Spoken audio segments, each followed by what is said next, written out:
Thank you all for coming. Greetings and welcome to the Golf Heritage Society's inaugural Grand Zoom. And we are delighted to have so many people already sign in and check in. And I will continue to admit folks as they roll in. I'm so happy that we have so many callers interested in Dr. Bob Jones. I want to thank Dr. Jones. I want to thank Connor Lewis for being my co-host and volunteering to conduct the interview tonight. So we're delighted that Dr. Bob Jones will share his insights about the Jones family and foundation and share with us some of his insights for sports psychology and using his expertise.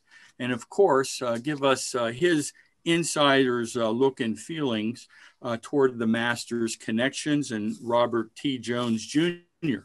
So first, my board of directors expects me to announce that we have become the Golf Collectors from the Golf Collectors Society in 2018, have transitioned to become the Golf Heritage Society. And we did that because of a changing environment. We did that because of the diversity of the members that we have already. Not only do we have collectors, but we have players, we have architects and superintendents, professionals, and every type of person interested in the game of golf, the writers, the architects, you name it. So we decided that that's a better look and feel and fit for us to become the Golf Heritage Society. I've been asked that question many times on air, and I just love to say that the greatest asset that we have is the knowledge base of our membership. I also love to say that our other assets are 50 years, because we're in our 51st year, 50 years of our archives of our journal, and also our website. We're developing that website to be bigger and better. We want that website to entertain our members.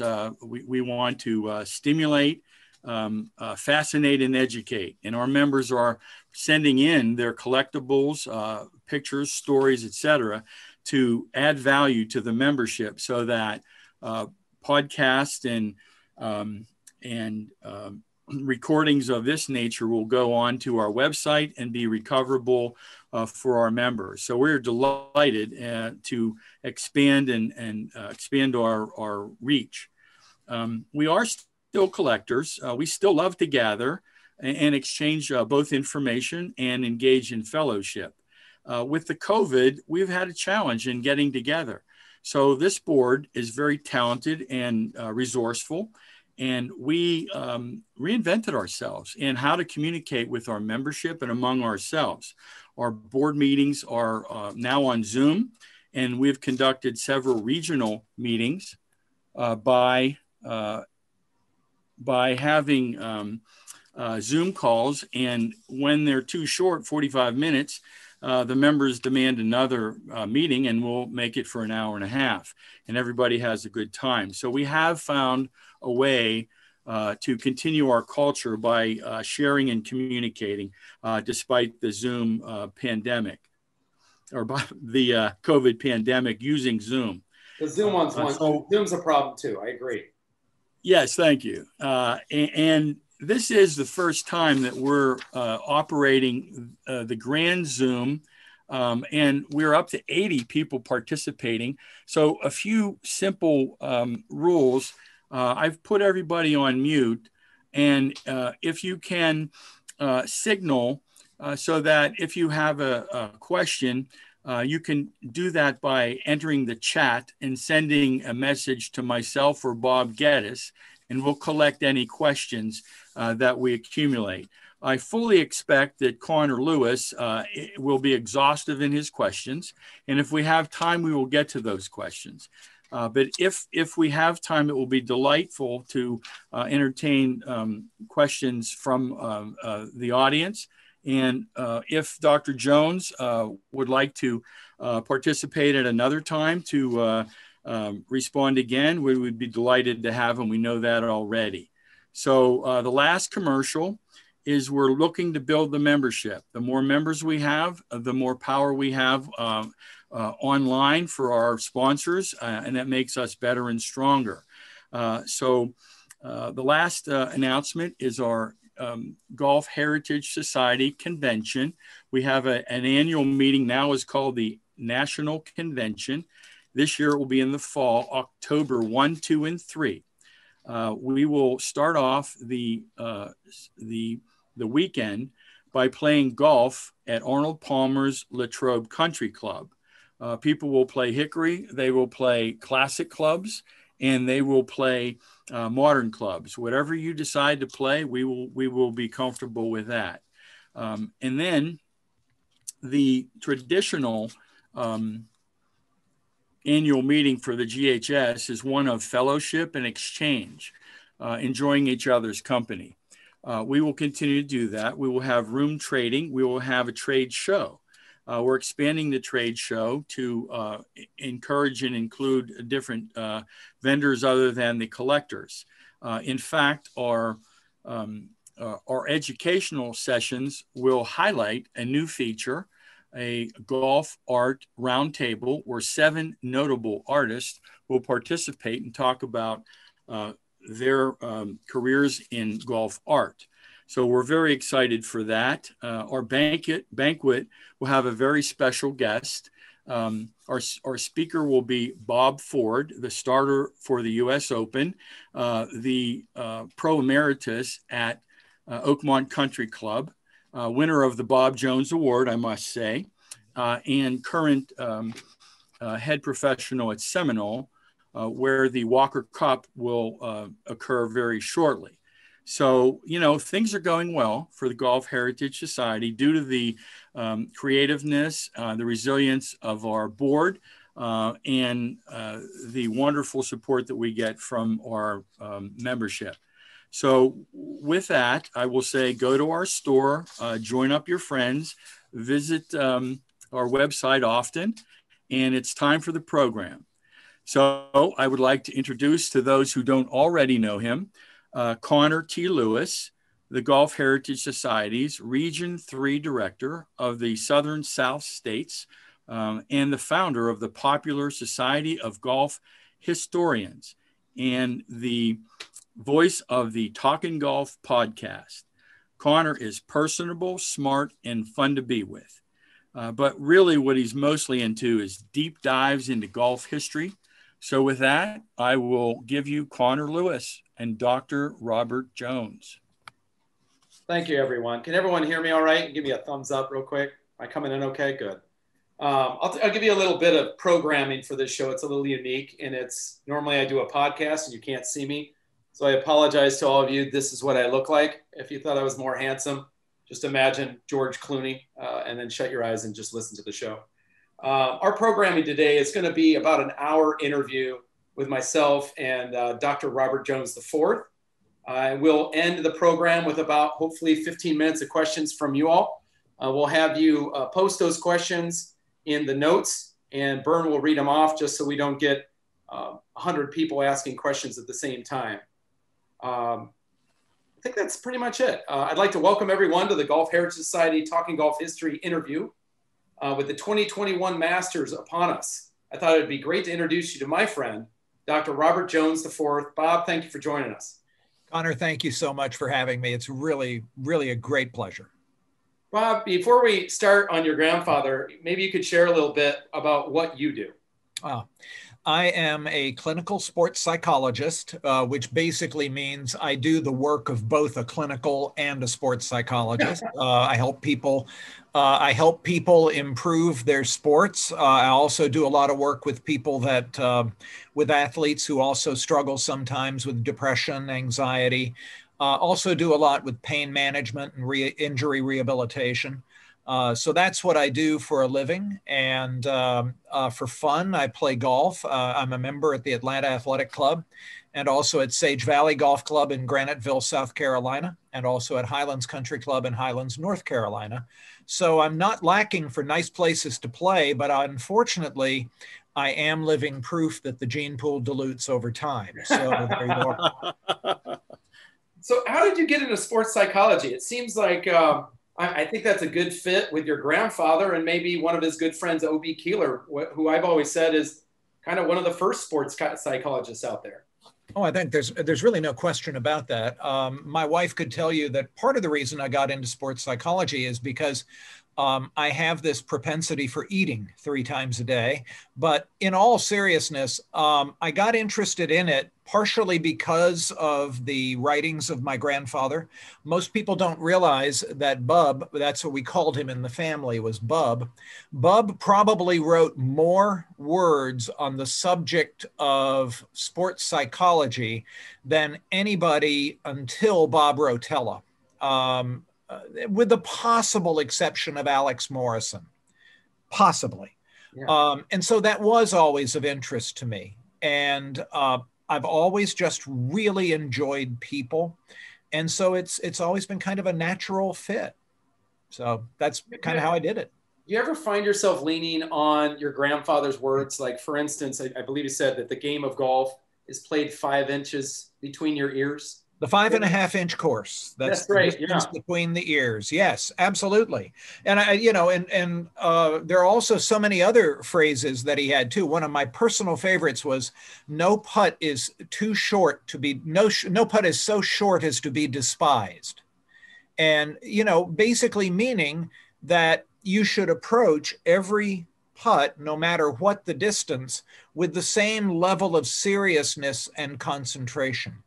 Also, for the athletes who I work with who are competing at very high levels, Bub really described a lot the almost roller coaster-like feelings that occur when you're playing in competition.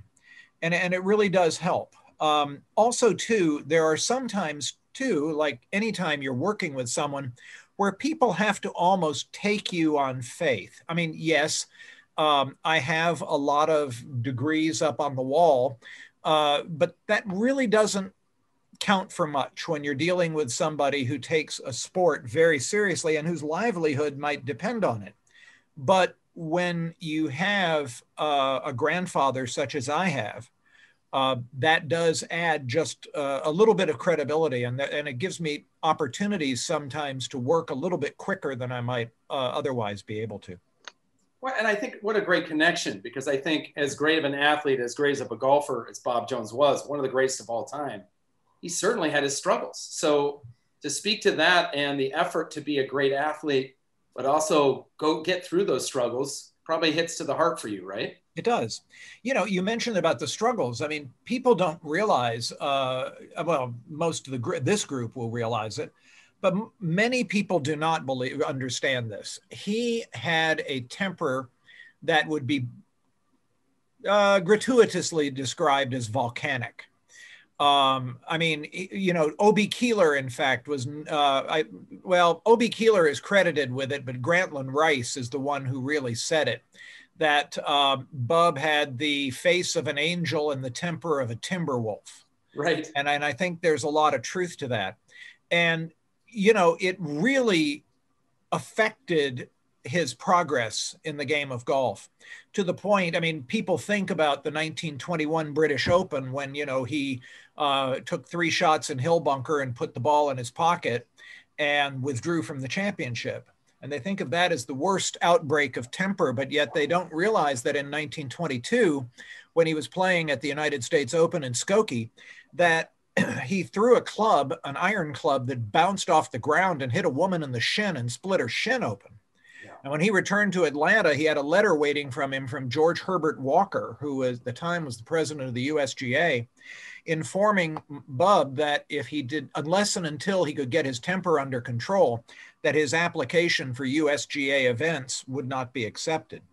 Now, that was really fortuitous for him because it really forced him to rethink his whole mental approach for the game of golf. And so he did 2 things that nowadays we teach people to do this routinely. One of the things that he did was that he decided that he would never again allow anybody to be able to tell how he was playing by his facial expression, which meant that he had to work very hard to calm these muscles, these little muscles in the face, which, by the way, is where tension first shows up in people, is in these muscles in the face. And it then spreads from here to the neck and down into the shoulders, kind of like, the foot bone's connected to the shin bone's gonna, and so on. And anxiety progresses in the same way. And the second thing he did is he learned to monitor his breathing. Now, one of the ways that he did that, there was a third method he used also, and that was he was a very, he smoked a lot of cigarettes. And nicotine does have something of an anxiolytic kind of property to it. I would not recommend that strategy, though, to deal with anxiety on the golf course. But those were three of the things that he just serendipitously came up with that we now know from research are really effective things. Yeah. So taking a look at Bob through the eyes of a sports psychologist, do you think his temperament was natural to his personality, or do you think it was a personal reaction to being a golf prodigy and having that pressure on him? It was always part of his personality. You have to understand that when he was born on St. Patrick's Day of 1902, he was very, very underweight, and his mother was incredibly protective of him. He did not eat solid food till he was 5 years old. If he had even the slightest thing wrong with him, he would not be allowed to go out and play with his friends. And I do think that even though he loved his parents very, very dearly, I can't help but think that didn't set up something of this rebellious kind of spirit that was always looking to kind of break out. And I think it showed up in temper, even when he was a 6-year-old boy playing in his first little tournament at the Atlanta Athletic Club, that 6-hole special where he beat Alexa Sterling and Frank Mater and Perry Adair. He had a pretty rough temper even at that point. And in fact, even in his later years, he would say, when I didn't have to be on my company manners, I always found that there are some emotions that just cannot be borne with a golf club in my hands. And so I think that temper issue was always a very, very strong part of his personality. I think what happened was the pressure of being something of a golf prodigy simply turned the knob up just a little bit on that volume and made it come out a little more than it might have otherwise. So putting you back into like a hypothetical situation, perhaps an unfair question. As a sports psychologist, knowing what you know about your grandfather now, how might you have worked with the young fury of Bobby Jones to help him overcome that? Now before we get to the anxiety, perhaps the temperament. Well, that is a hypothetical, and it's a very difficult situation. In times when I have had to work with young people who face similar problems, I will do things with them that are just designed to quiet them down a little bit. Like I will teach them to count out their steps when they're walking on the fairway and make sure that they're walking at a very set kind of easy rhythm.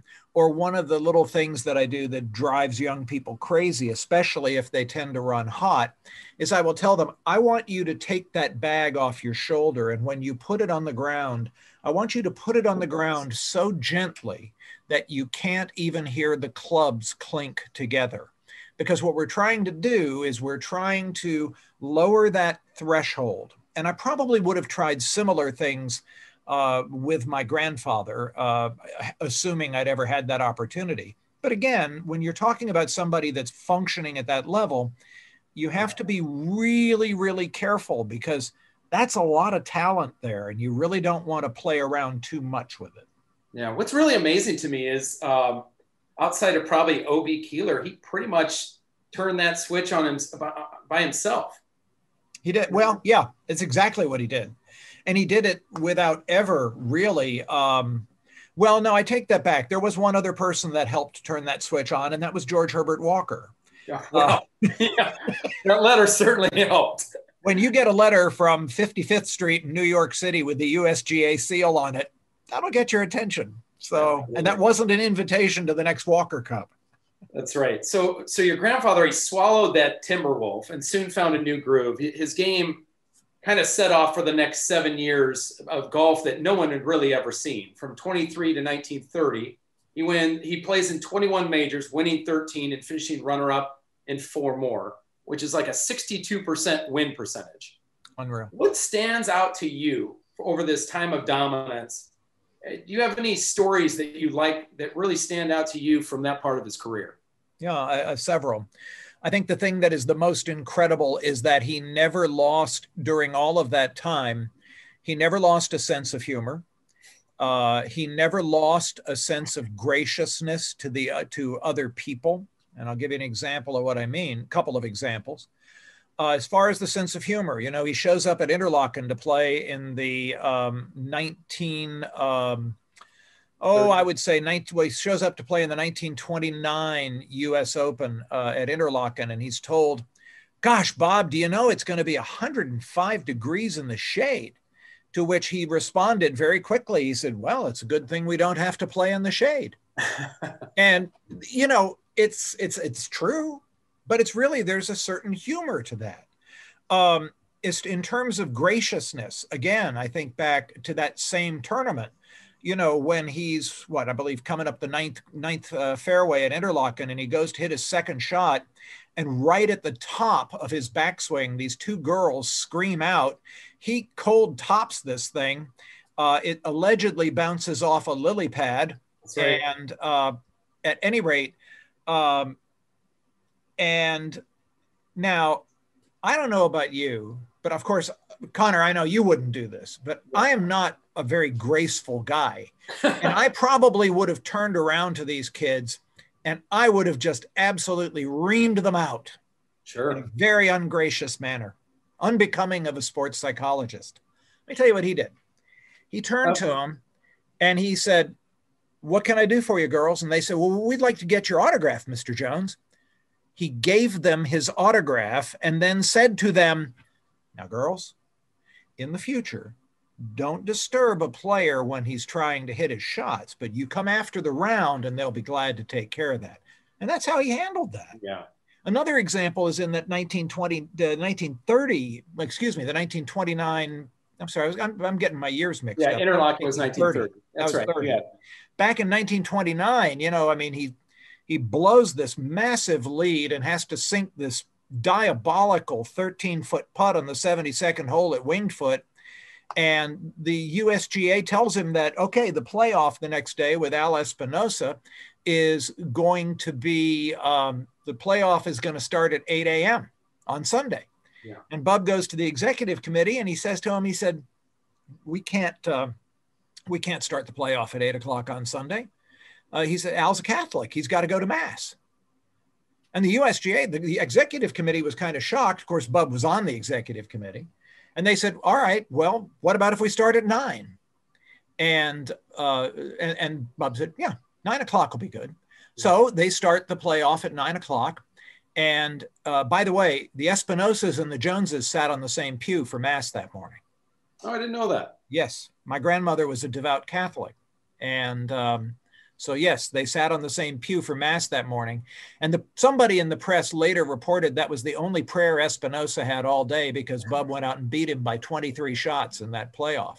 But I think that shows you a little bit about the fact that even while he was accomplishing all this incredible stuff on the golf course, he never lost his innate humanity and his incredible concern for others. And that's an important thing.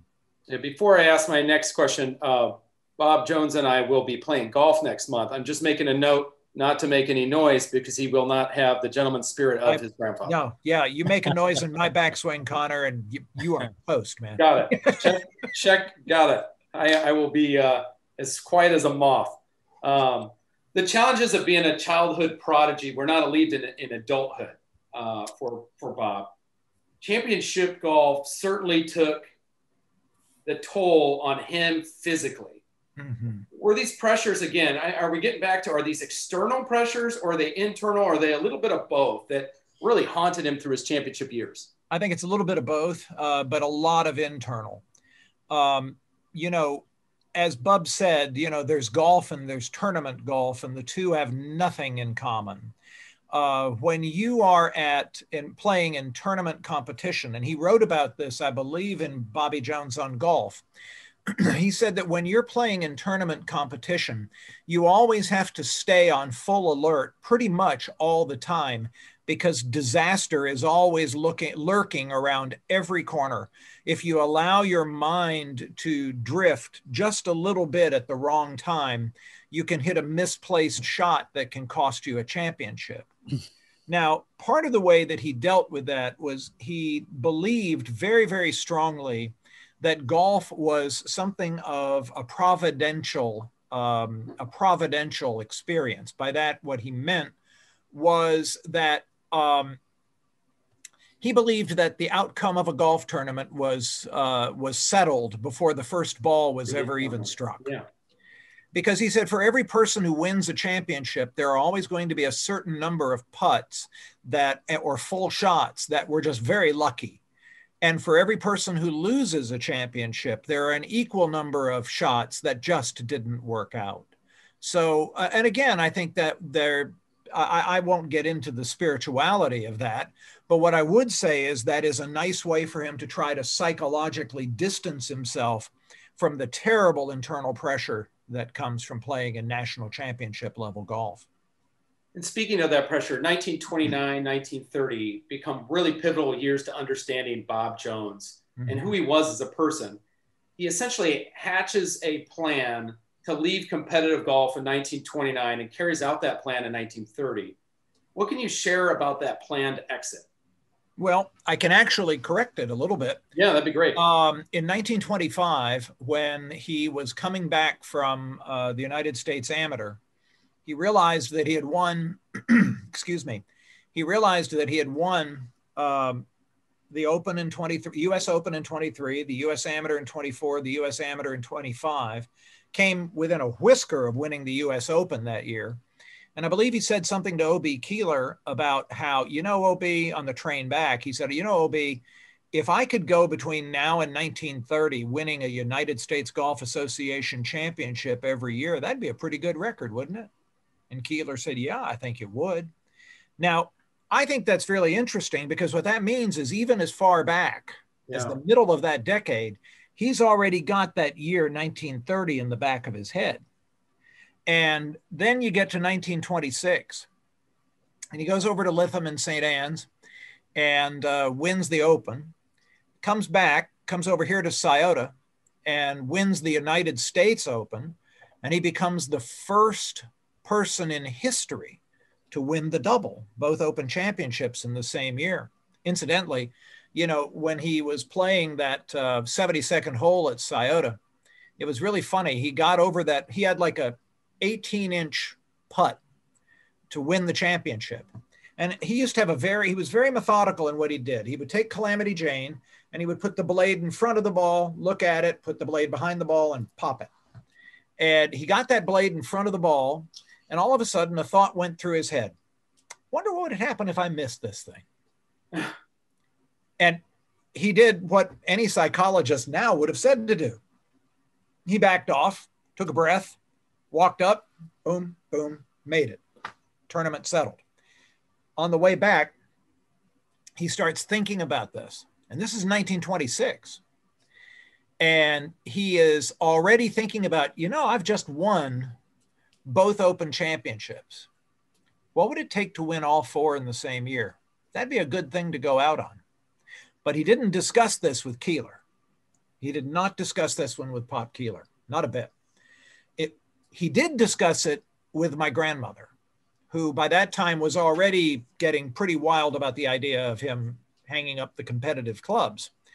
And he started looking through the calendar as where did the championships fall during the different years. And he realized it had to be a Walker Cup year, because he basically needed the United States Golf Association to pay for his trip overseas.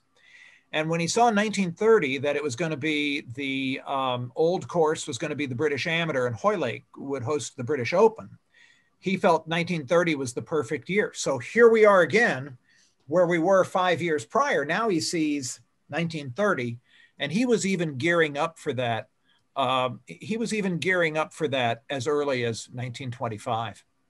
But here's what's also fascinating, and this is something I think most people do, and that's not real smart. You have to be very careful who you tell your goals to, because there are always people out there who are really willing to tell you how you can't achieve what it is that you want to achieve. Absolutely. So the only person that knew what his plan was my grandmother. Wow. She was it. That's fantastic. Mm-hmm. And I can't imagine, I mean, that pressure of 1930, if that's your goal, winning all 4 majors, he had never won a British Amateur before. No. I mean, he always thought it was the hardest one to win because you had 18-hole matches all the way up to the final. And he always felt that anybody can get hot and beat you on 18 holes. Yeah. And the physical toll that must have taken that year specifically with that end goal is really remarkable to me. It was. Well, you know, it's very funny. He said that by the time he got to Marion in September for the amateur, of course, by September for the amateur, there was no doubt in anybody's mind what the goal was, because he had won the U.S. Open at Interlaken in July. Yeah. And this is now the end of September. So there was just no hiding what it was he wanted to do. The only thing that he had working to his advantage was that he didn't have quite the media fishbowl that our athletes have to contend with today. But certainly in the golf world, by the time he made it to the hotel in Philadelphia in September, there was no doubt what was going on. You know, it's very funny. I don't remember if this was in 1930 or 1927. But, you know, Joe Dye, who was for a long time the executive director of the USGA, and totally tangentially, one of the finest men I've ever been privileged to know, Joe Dye said he was a cub reporter for the Philadelphia Inquirer. And he said he remembered when Bob Jones arrived at the hotel. I'm trying to think, it might have been a name like the Excelsior or something. And he said, Jones, the bellboy was walking into the lobby with Jones's suitcases, Joe said. And Joe said, and the bellman dropped one of the suitcases by mistake. And as soon as he did, he said there was this sound of broken glass. And all of a sudden, the strong aroma of corn whiskey just permeated the lobby of the entire hotel. And Joe said at that point, he learned something very important that stayed with him for the rest of his life. And Joe said that was that demigods do not carry demijohns, which I always thought was one of the greatest phrases I've ever heard. I love that. I love it. I love the fact also that Jones basically starts his USGA career in Marion and ends it at Marion. It's a beautiful bookend to that story, isn't it? Oh, no question. No question. He absolutely loved Marion incredibly, just immensely loved Marion. Yeah. Part of that exit that I think I'm always enamored with is basically golf's ultimate trophy case, a living, breathing celebration of your grandfather's career, a course that would essentially pay homage to his career by essentially getting inspirations from some of the great holes that Bob Jones took down in his major championship career, Augusta National. And it's a bold idea to build a national club, but to build it in the heart of the Great Depression. Why do you think he felt the need to push through the barriers of the Great Depression to build Augusta National? Well, I think that part of it was because that was his dream. And he was trying to continue to develop a legacy within the game of golf that went beyond simply what he did as a player. You know, he had always wanted to build a golf course, or certainly by the time 1928, 1929 rolled around. And even as far back as 1927, he knew that Alistair Mackenzie was going to be the one that built it with him. There are a lot of stories that get told out there about how Donald Ross had always thought he would be the architect for Bobby's dream course, but there was never any question in Bub's mind. I believe it was, I could be wrong on the date, but I believe it was in the 26 Walker Cup that was played at the old course. Mackenzie and Keeler followed him around every single shot on the old course. Same again in 27 for the Open Championship at the old course. And Bub and Mackenzie would spend long hours discussing various facets of the old course. And then when Bub went out in 29 for the US Amateur out in Pebble, he played the opening round, not just at Pasatiempo after the championship, but also at Cypress Point. And just thought Mackenzie was just brilliant. Yeah. And I think too I think that had a good bit. I think that had a good bit to do with it too. The good doctor was not exactly getting younger. But also I think Bub just really believed very, very strongly in his vision. And one of the things about Bub, when he got something in his head, he was just going to do it. Couldn't stop. And also Cliff was Cliff was a rather formidable figure of his own. So it was going to get done. Absolutely. Well, in Augusta National's success, a lot of people, maybe everybody on this call realize it, a lot of people out in general don't realize that it was far from guaranteed to be a success. I believe its original charter planned for something like 1,000 national members. There were going to be homes on the site. Can you speak to any of the many issues it had kicking it off as a national club? Well, it was very fortunate in that it had a location that was already the winter stop for a lot of the wealthy people coming out of the Northeast and heading down to Florida. The Bonaire Vanderbilt was probably one of the great hotels of the time that essentially would have been the who's who or the social register of the time through much of the winter months. And places like Aiken Country Club or Palmetto Golf Club, even before Mackenzie redid the green complexes there in the early 30s, places like that were just packed. So it was a very logical place to put it. Bub also preferred Augusta to Atlanta because even though a lot of people in Atlanta weren't particularly fond of him for that, but he felt that the climate in Augusta was better for winter golf, much better than Atlanta. And so when he was finally introduced to Cliff Roberts and was finally taken out to see the Fruitlands Nursery property, I believe his exact phrase was, "It's hard to believe that this land has just been sitting out here just begging for a golf course to be laid out upon it."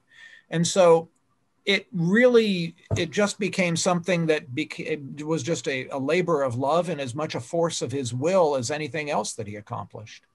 Yeah. The first week of April, which is this upcoming week, golf course architectural enthusiasts will often remind people that Dr. Alistair Mackenzie wasn't fully compensated for his design work at Augusta National before he passed away, nearly penniless. Some have gone so far to say that Jones should have paid him. I was wondering if we could get your thoughts. Well, Bub wouldn't have had a lot of money to do that at the time. He was just starting his law career, but he did send Cliff a note. I believe this is correct. He sent Cliff a note. Of a former police officer. It's historic, and you're right. It will be very interesting to see what happens next.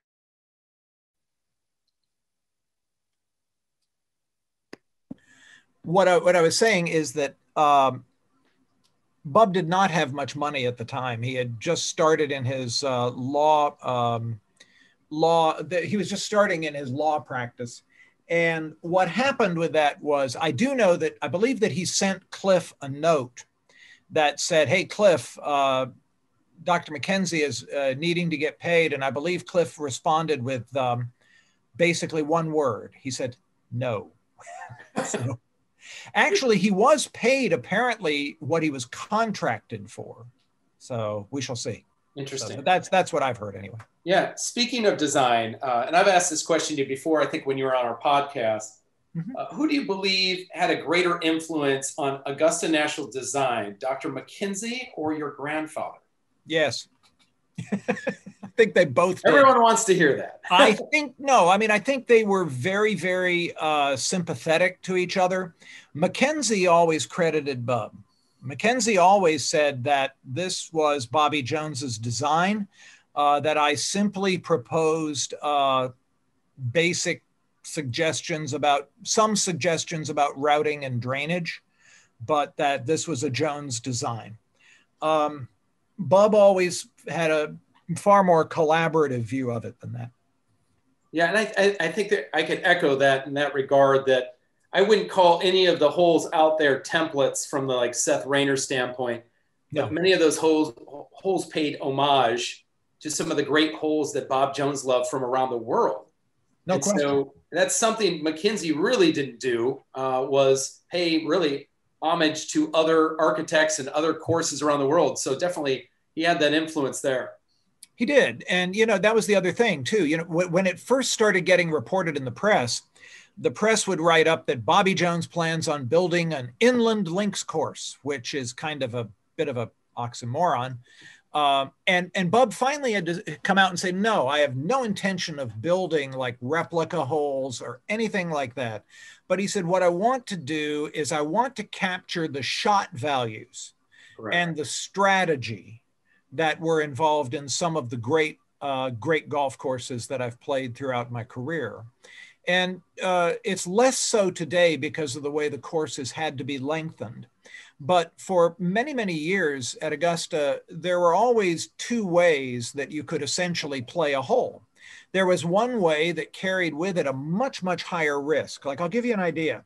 The old design on the fifth hole, before they basically lengthened it to where it is now, the old line on the fifth hole was your ideal line was to play it as close to that left-hand bunker as you possibly could. And if you did that, you would have a relatively short shot into the green and you had a great angle into that green complex. Alternately, you could play it way out to the right of that bunker, take it totally out of play, but you had a much more complicated shot into the green. And that was very typical of almost every single hole at Augusta National. And as I said, some of that has had to be modified because of the nature of modern golf, but you can still see the remnants of it. You see it very much.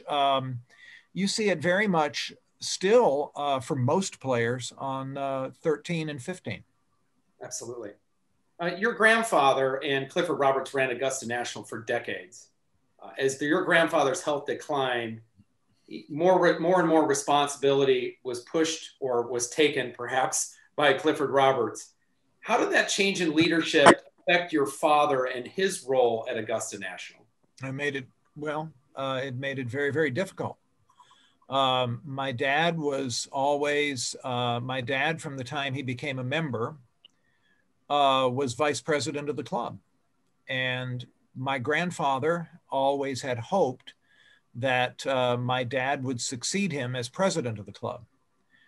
Cliff had other ideas. And we won't necessarily pursue that too far, but that made it quite difficult. I think Cliff was a very formidable man, and especially in their earlier years, and to a lesser degree in the later years. You have to look at it this way. There was always a certain amount of tension in these two men, and that generally tended to serve the same function as a grain of sand does inside the oyster. If you don't have a grain of sand inside the oyster, it's very, very hard to get a pearl. And that tension between the two men, I think, had a lot to do with creating the Masters as a tournament, and that the club, at least for as long as I knew it.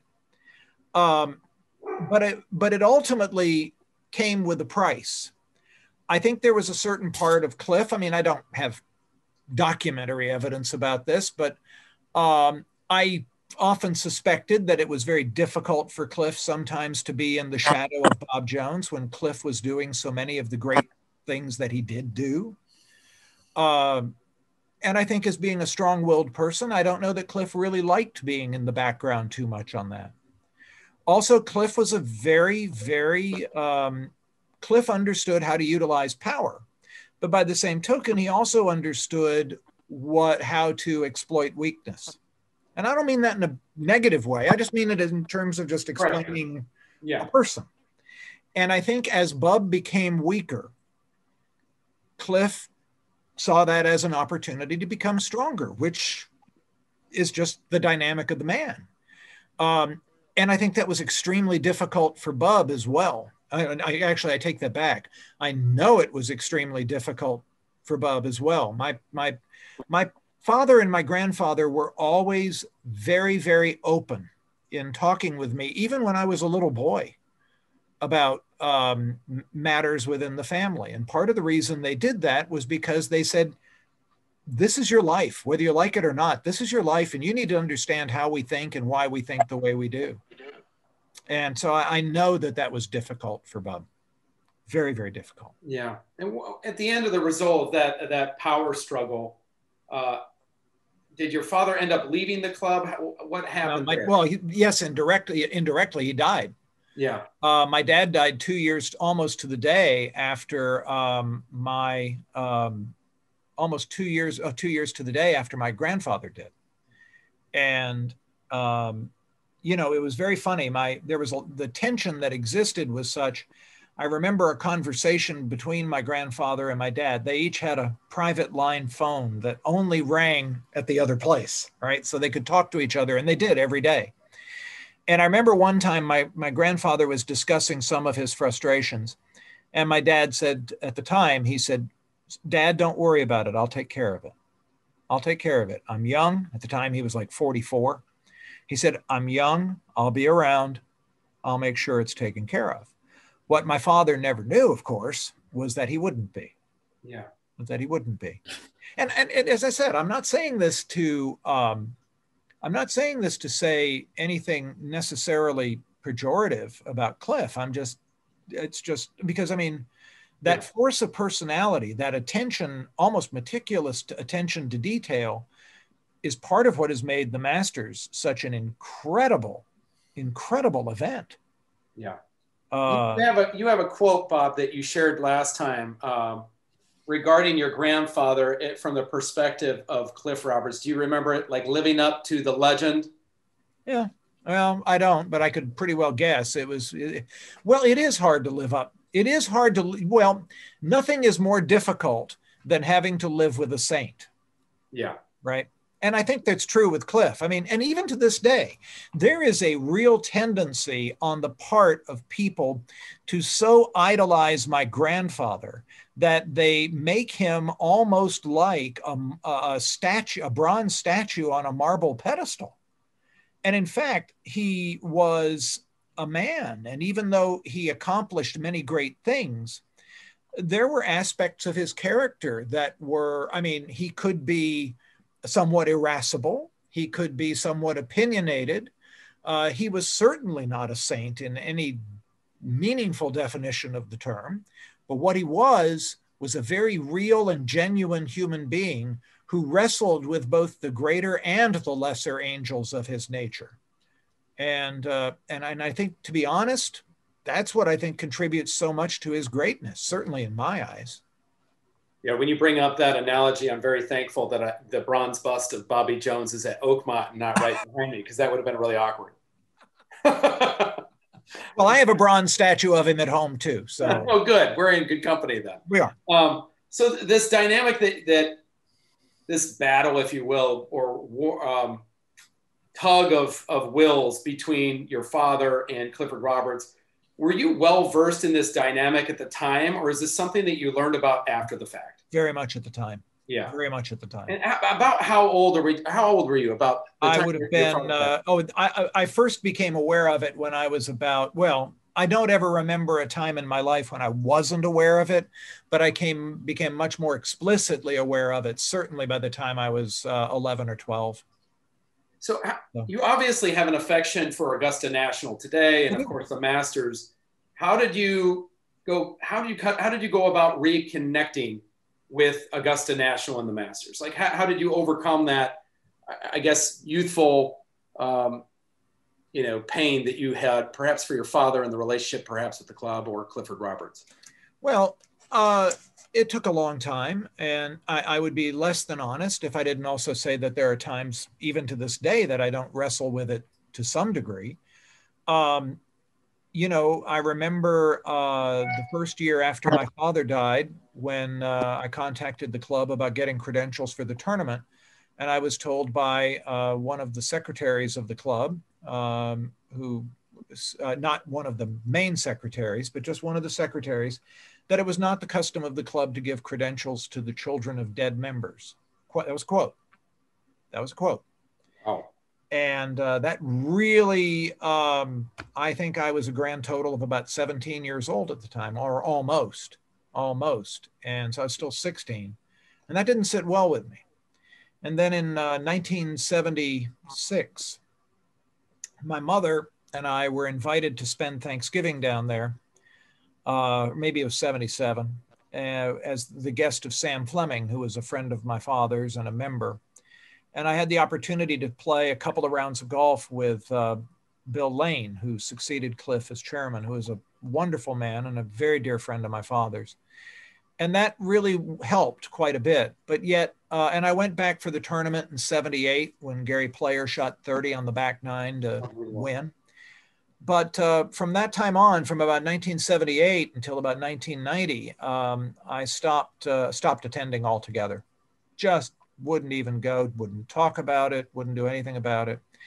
And finally, one year after I'd moved back to Atlanta, well, actually for many years, Buster Bird, who was a member and was a law partner of my grandfather's, he would always arrange for me to have credentials every year. And I'd always tell him, no, Mr. Bird, I'm sorry, I can't really go. I'm waxing my car that weekend or some other thing.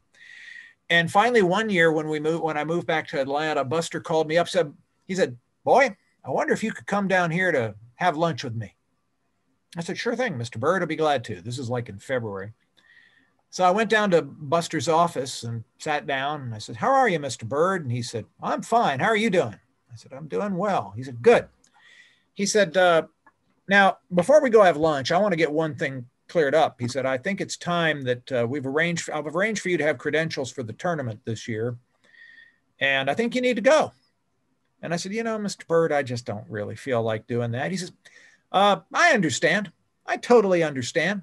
But do you mind if I say something with every bit of respect I can muster? I said, certainly. What is it? He said, you need to grow the hell up, boy. And I looked at him, I was like, what? Yeah. He said, don't assume that people are always going to know who your grandfather is. He said, you have an obligation, and it's time you grew up and started living into it. Now, part of that obligation is you need to go to the Masters whenever you can. Yeah. Unless, and his exact quote was, you need to go to the Masters whenever you can, unless there is a severed limb and it's yours. And I started really thinking about that. And a few years later, I had the opportunity of meeting really, I was going to say a great golf historian, which he is, or a great lawyer, which he also is, or one of my absolute dearest friends in the world, which he also is, and that's Sid Matthew. Absolutely. And I was talking to Sydney and I said, Sid, I don't know. I mean, I don't know why I really need to be doing all this. I said, you can tell the stories about my grandfather as well as I can. And Sid looked at me, with that handlebar mustache thing he's got going. Right. And he said to me, I can tell stories until the cows come home. He said, but it's not the stories that are important. It's that you're telling them. Yeah. And he said, and you're the only person that can do it. And that really stuck with me. I've been very grateful to Sid for that. Yeah. Among other things. If you could, if you would indulge me, would you mind telling the story of the last time you met with Cliff Roberts? I know your relationship with him after your father's passing was rigid at best. And you met up with him one last time where he clearly tried to make amends. And I think it's a very touching story. It is. It was at the 1976 Memorial Tournament. My mother and I had been invited up there because Bub was the first honoree at the Memorial. And we flew up there and we went and did the ceremony. It was the first time I ever had to speak in public, and I had to follow Joe Dye. And that's something you never, oh my God, you never want to have to do that. But I did it. So I said something totally inane and sat down within 15 seconds. If you can't be good, be brief. And we're back in one of the like VIP kind of areas. And Cliff Roberts came up and talked with my mother. My mother, by the way, is probably the only person in history that could ever consistently intimidate Cliff Roberts. I never fully understood why, but she did. And Mom and Cliff talked for a minute, and she came over to see me. And she said, son, I have a big favor I need to ask you. And I said, well, what is it? And she said, I want you to go get a golf cart, and I want you to give Mr. Roberts a ride around the Muirfield Village property so he can see the golf course. He specifically wants you to do that. And I looked at my mother with all the maturity that a 19-year-old could muster. And I looked at her and I said, you have got to be blank kidding me. And my mother froze me. Maybe I do understand why Cliff was intimidated by her. She froze me in my tracks and stuck that little bony finger right in my face. And she said, now you listen here. I don't have time to explain this to you. This is important and you need to do it. And you need to get the attitude right now.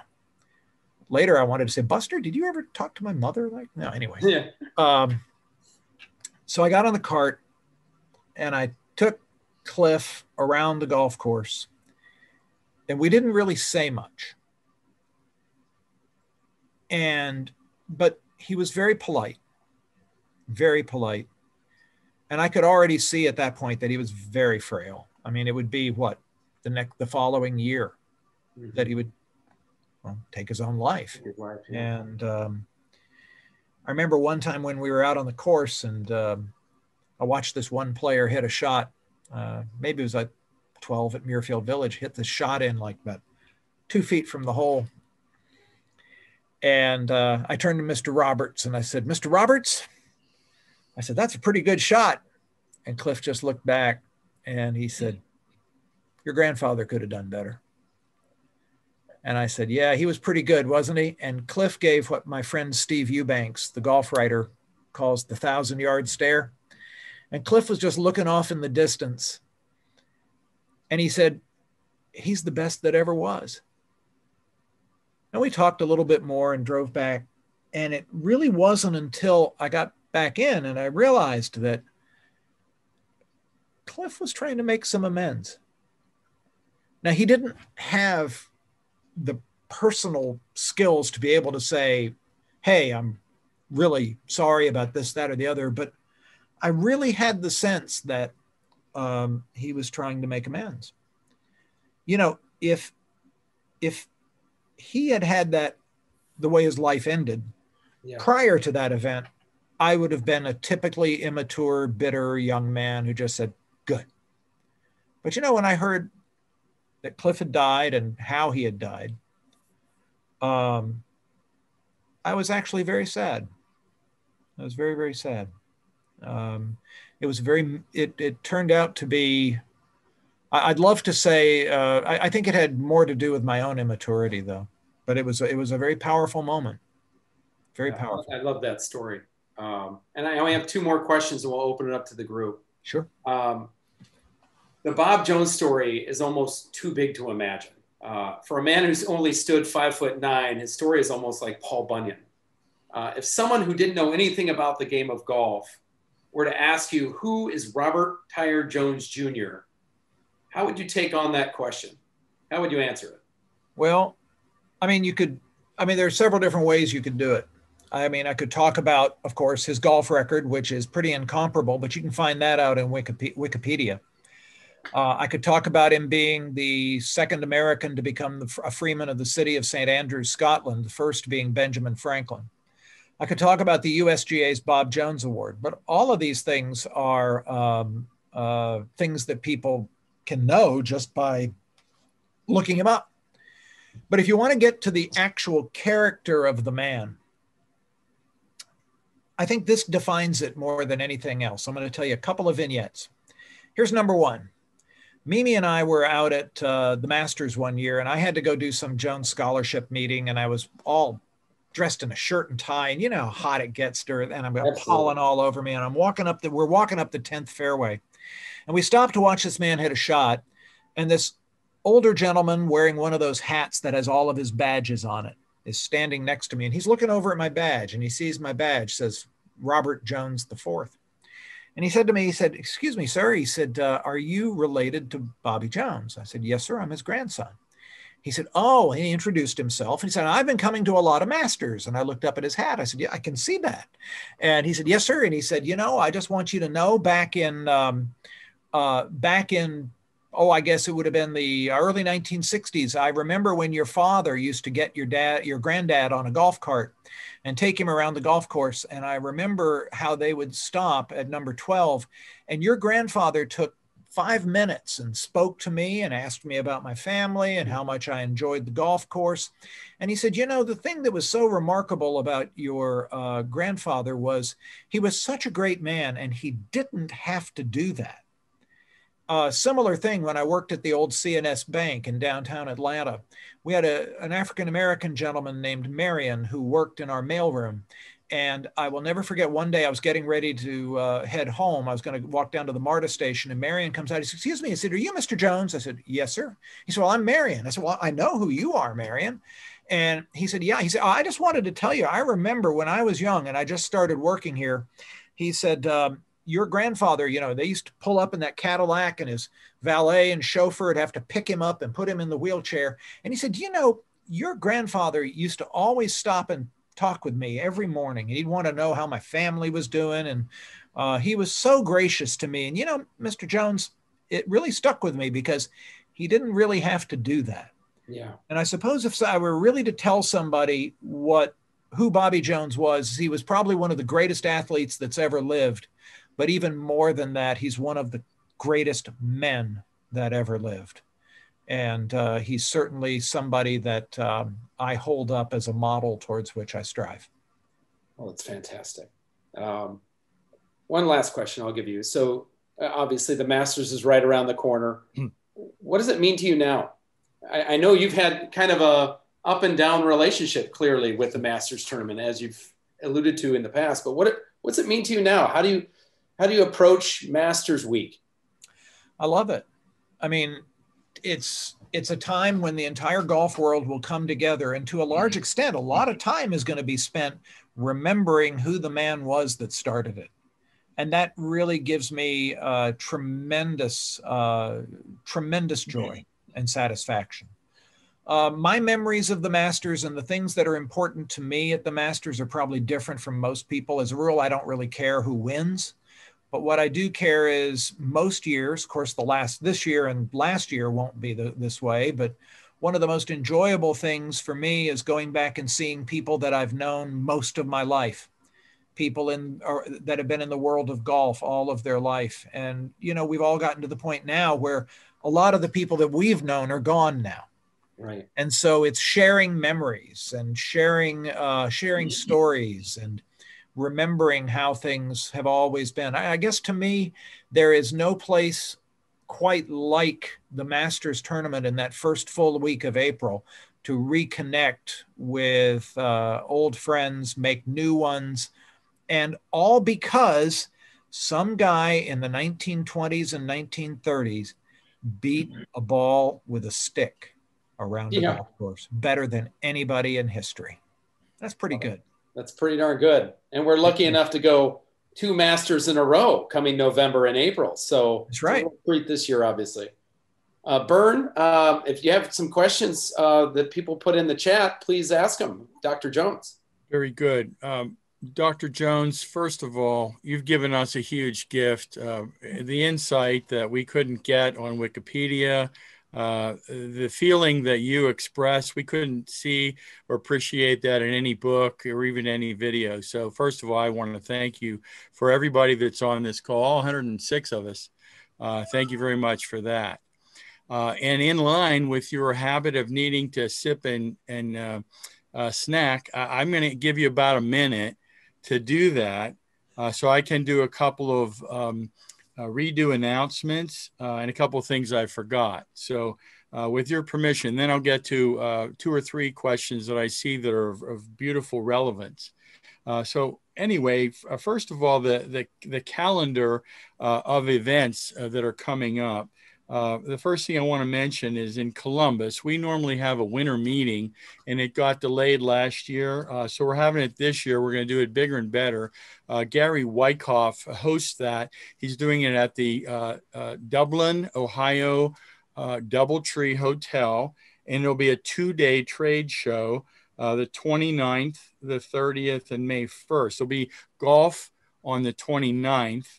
At the Ohio Club, designed by Mike Herdzin. Mike is an architect and famous for the design of Erin Hills.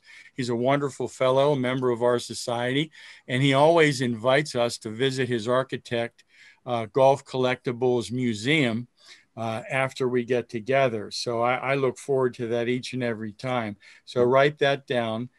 April 29 through May 1st, and look on our golfheritage.org website for further details.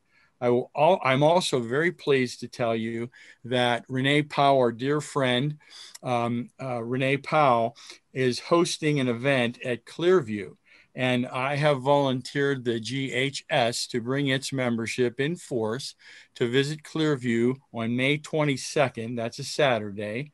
Where we can honor the memory of William Powell, who's a very special gentleman. If you don't know about him, that's a good one to look up. It's a good read. And Renee herself, who's really a Hall of Famer. So that's May 22nd at Clearview. That's just outside of Canton, Ohio, near that Other Sports Hall of Fame. And also, I think I'd like people to visit our website and get people to join.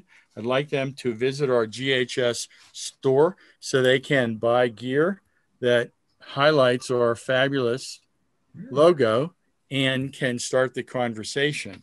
So with that, I'm going to see if Dr. Bob Jones is back and ready to handle a question or two. I never left. I knew that. I knew that. You've been awesome. Thank you again. So what I'm going to do is there were 2 or 3 questions, and the one I think is going to be the most personal, if I may, Bob. 2 questions. 1, what role did your grandmother play in Bob's golf success? And 2, beyond golf, did Bob ever show any resentment over his disease or later treatment by Cliff Roberts? Some of those you talked to. But number 1, again, the role of your grandmother in Bob's success. Well, it's almost hard to describe what that exact role would be because they were, for the most part, inseparable. They were childhood sweethearts.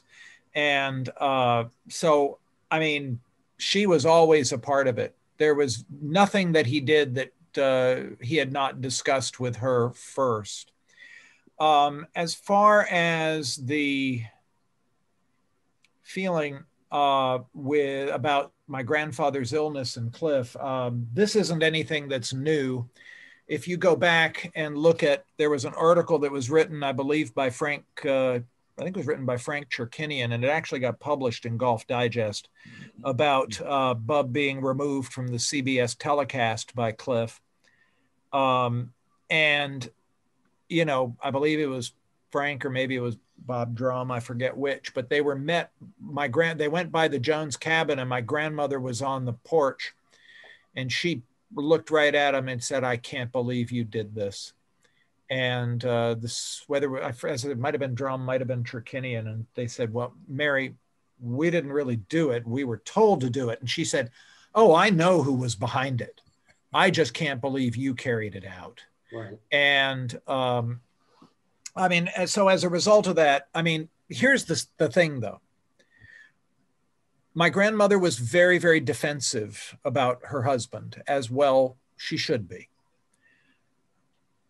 In all truth though, if you go back and look at that last time that Bub appeared on network television and you see his shape at that point, he was in terrible shape at that point. And that was a year before this happened. I think that Cliff handled it incredibly poorly. but I think he made the right call.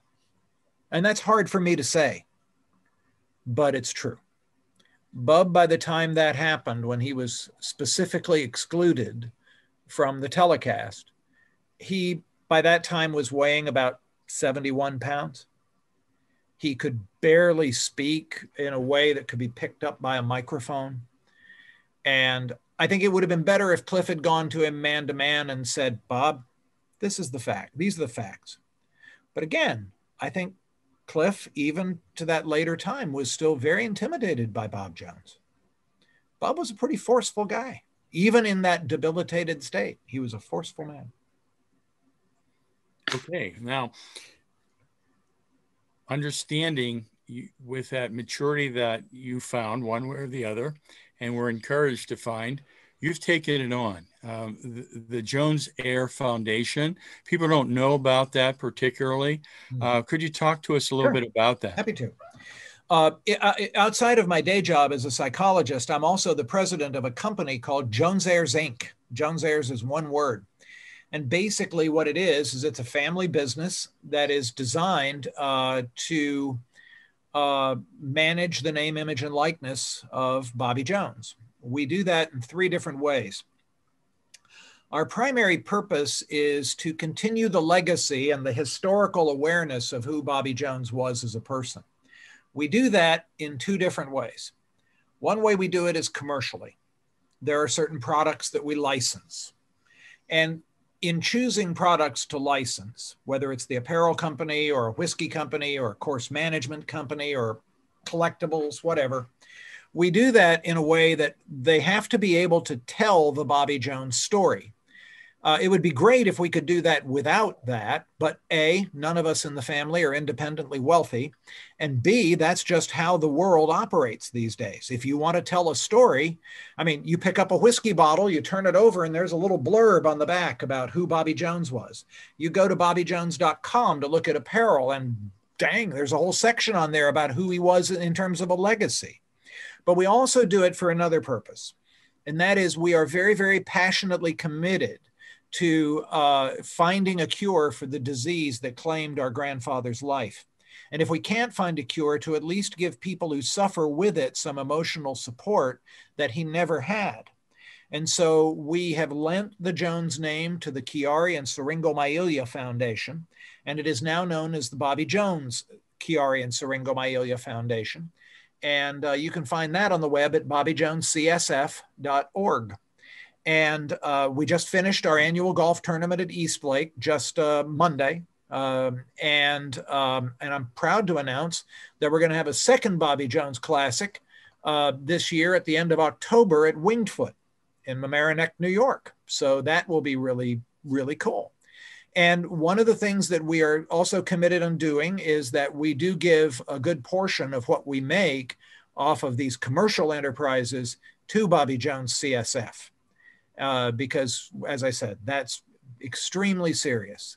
And so we are really trying to make sure that Bub's legacy not only stays intact, but even grows in the future. Fantastic. Thank you. So I'm going to end this with a question that this individual asked, that I know we all want to know the answer to this one. We would be interested in hearing, what is Dr. Jones' favorite or most precious keepsake from his grandfather, assuming he has some, and why it means so much to you, Dr. Jones? Okay. There are actually 2. One of them is actually my wife has, and the other I have. The one from my wife is the 1927 Southern Open medal that Bub won at Eastlake. That was the year he shot 63, and O.B. Keeler wrote, they sent the mechanical man of Eastlake ticking around the golf course in perfection. But the one for me is I developed very early on a love for classical music. And I used to go downstairs when Bub would be at work, and I'd listen to his record collection. And one day I was listening to his recording of the Toscanini nine Beethoven symphonies.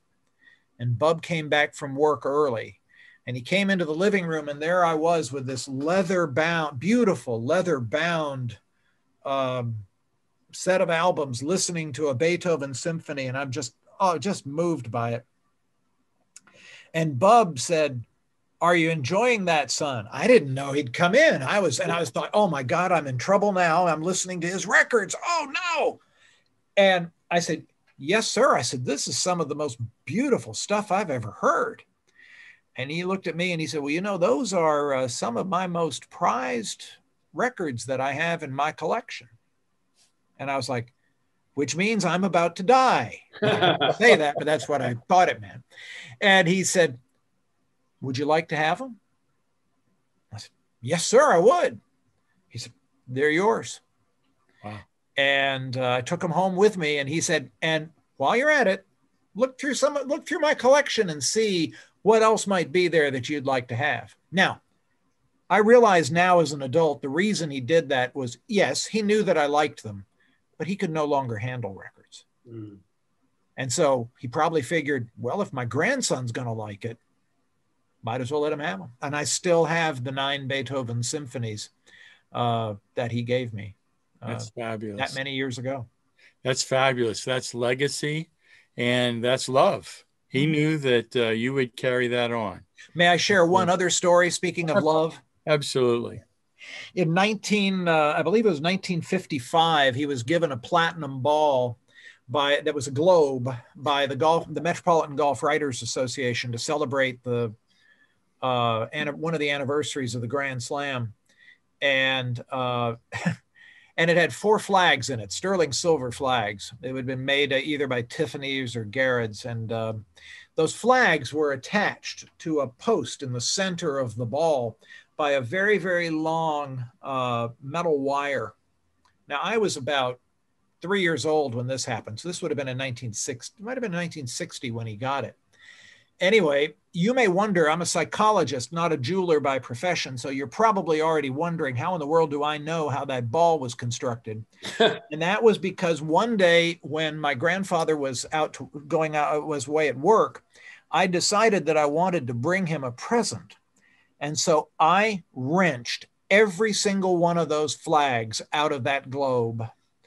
And when he came home, he had this little sitting porch that had been glassed in that he called the sanctum after the shadow, you know. Yeah. And it was off of his bedroom upstairs. So he got back home, went upstairs. My father and mother are sitting there. My grandmother is there. Bub is in his pajamas now and is sitting in his chair having his bourbon and water.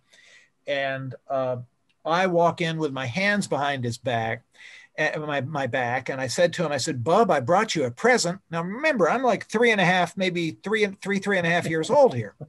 And he said, "Well, what is it, son?" And I took my hands out, and there are just these wires just wiggling like crazy.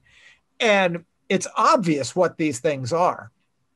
My grandmother turned about like this coffee cup shade of white. My father got a look on his face that said that I had 30 seconds to live and I better make them count. And my mother I think my mother might have fainted. I don't know. And Bub just looked at me and he said, "Son, that is just so sweet of you to bring that to me. I really just can't thank you enough." Now, and then he goes, "But now, son, next time you want to bring me a present, you make sure that you ask Nina first, okay?" "Yes, sir. Yes, sir." And that was Well, there it is. That's love. Fantastic. So there's a few people to thank. First and foremost, Dr. Bob Jones IV.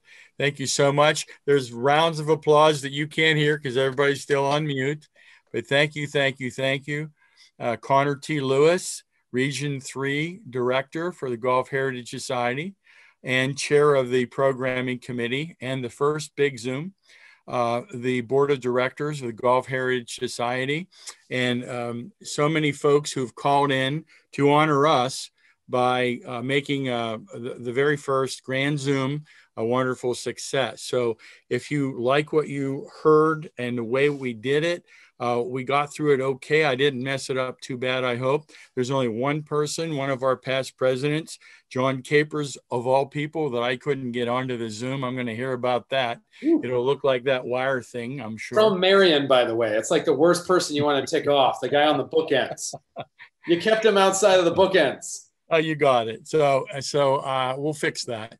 But in any case, we're about coming to a close. I'll thank you all kindly. I'll invite you to bring friends, build our membership, and have fun with us, because we're moving forward and enjoying it. So thank you, one and all.